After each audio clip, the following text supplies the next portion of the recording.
What is up, people of the extranet? Tyler here with Random Automotive. Today we're going to bring you a special segment about how to do a compression test on your vehicle. And I actually have this compression tester I bought. It's a Pittsburgh brand, aka Harbor Freight, and we're going to try it out today. And I'm going to show you how to do that here in just a moment. Well, anyway, so it's a pretty simple process. What we'll have to do, this is actually the new home of the Random Automotive HQ.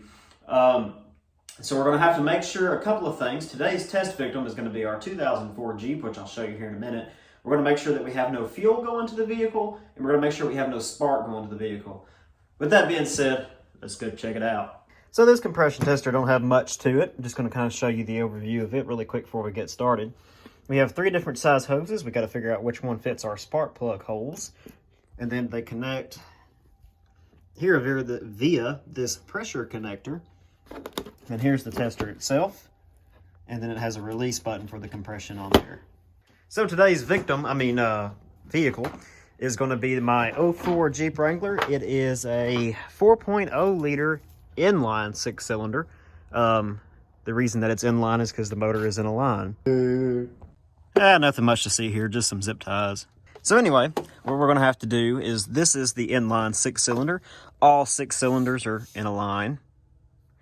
If this was a V6 motor, they would have 3 cylinders on this side and 3 on that side. Same thing with an 8-cylinder motor, 4 on that side, 4 on this side. No older model Jeep is actually a V model after 2007. So if you're posting your Jeep on the internet, make sure that you put the right thing, because that just bothers the heck out of me. Okay, so first things first, we want to disable the fuel pump. There's a lot of various ways of doing this on a fuel-injected vehicle. We're going to pull the hose. And the way to test that is if we turn the key on. Not sure if you could hear that, but every time I turn the key, you can hear the fuel pump running. So we're going to find the fuse for the fuel pump, and we're going to pull it. All right, so in most cases, on any vehicle, but on the Jeep here, the fuse box for the main stuff is under the hood. So we'll look here and find the fuel hose, or the fuel fuse, I should say. And it's going to be number 23, or a 20 amp fuse, which is this one right here, I believe, that's setting crooked. I'm going to pull that fuse out. And let's see if the fuel pump activates. All right, so we're going to put the key in and turn it. Don't hear the fuel pump, just some relays clicking. Another sure way to test that, obviously make sure you're in neutral. And we're going to start. It should start, but then die almost immediately. Let's see if that's the case. And yep. So the fuel that was left in the system just came out and burnt. And the fuel pump is no longer working. Sweet.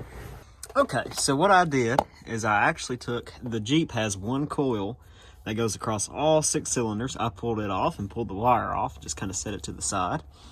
That way, we don't have any spark going anywhere, not jumping in any weird places. In some vehicles, it'll have an individual coil over each plug that you'll have to pull off. Some vehicles have 1 coil or 3, or it doesn't matter. But we'll have spark plug wires going from the coil to each plug.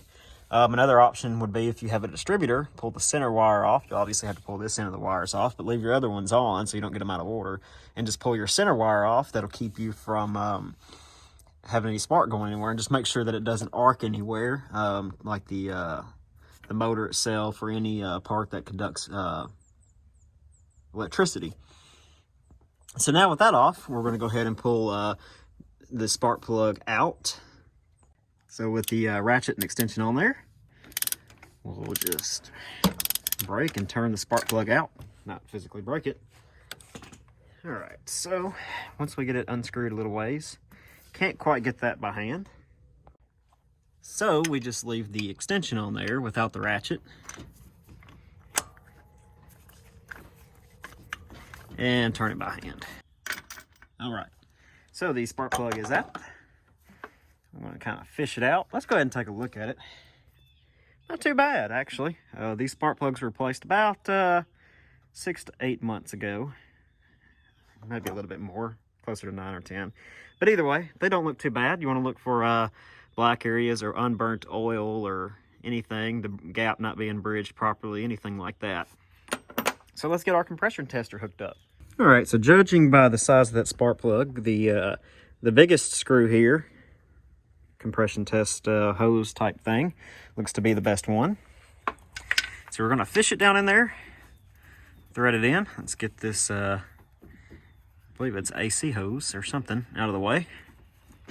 And it's not quite threading yet, but we're gonna basically get it to thread in there. And it is. Make sure it's nice and tight. You can't pull it off or anything like that. Seems good. So now we have our actual compression tester here with the end on it. And just like an air hose, if I can get off in there, get in there. So that'll be a good connection there. You can see it just snaps in place. If it's ajar like that, you want to make sure that it's in there properly. Oh, geez, I disconnected it again. All right, so all connected up. Got our gauge here. Can't quite see it.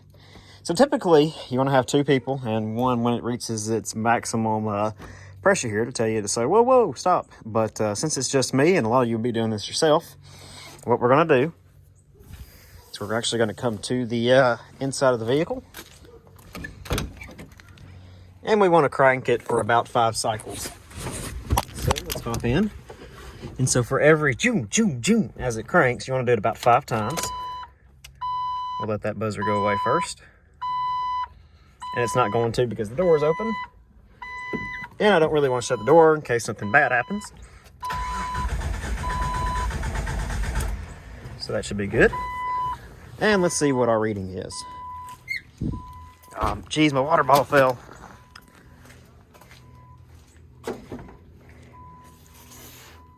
So it's actually about 100. I'm going to, is it falling at all? Nope. So we're going to try a couple more cranks really quickly and see if that, make sure that was enough. It doesn't climb anymore. Okay. And see if we've reached our maximum number. And we have not. That's more like our maximum number of 130, we'll say. So 130 in that cylinder. We want to write this down somewhere. I'm going to write it in my phone. But make sure you write down that the first cylinder is whatever your reading is. Now to release the pressure, we just push this button here until the needle goes all the way down. Till the needle goes all the way down, and then we can disconnect. And we're going to go to each individual cylinder all the way back and do that same process. Cylinder 6 wasn't in there very good. I wonder who did that. Alrighty, so the coil pack assembly is back on. All the spark plugs are back in. All obstacles are clear. And this is connected back, and we've got our 20 amp fuse back in for the fuel pump. So now we're going to crank it up and make sure everything's good before we get to the results. All right, so we want to turn the key, make sure we hear the fuel pump. Not sure that I do, but we'll see. I think that's what's going on. And the reason I'm turning this a couple times is we're priming the fuel system. Since we cranked it so long without any gas in it, it's going to take a minute to get primed. Now we're going to listen for some skips in the motor. If we have any, that means we missed a plug or we missed something when we put everything back together. The way you can check for that is if you sputter, or if you hit the gas and you hear it like that, just like that. So let's crank it and see what we get. So started right away, so we know the fuel pump's running. I always have a check engine light, but you want to look for those. And yeah, there's no misfire there. You would have heard if you accelerated, but so all is well there. So let's get to the results. So here are the results for each cylinder. As you can see, they're all around 135, except for cylinder 4 is 140. So what we'll want to look for when we look for that is if one cylinder is drastically lower than the rest of them, that means you have low compression, or something just seems out of whack. Now, a little bit of variance in your numbers, somewhere around 15 to 20, sometimes even as high as 30 is okay.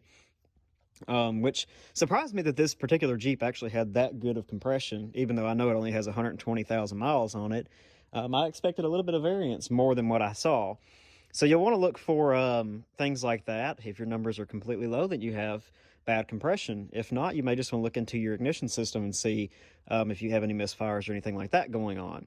That's also a very cheap way to test compression on a motor, which is a telltale sign of, not the sole sign, but a good sign of if the motor is actually good or not. Well, guys, that's going to do it for this particular video. Hope you guys enjoy. If you did, be sure to give it a thumbs up. Leave a comment down below if you have any questions or anything like that. And then if you will subscribe and ring that little bell, it sure does help a lot. So until next time, we'll catch you in the next one.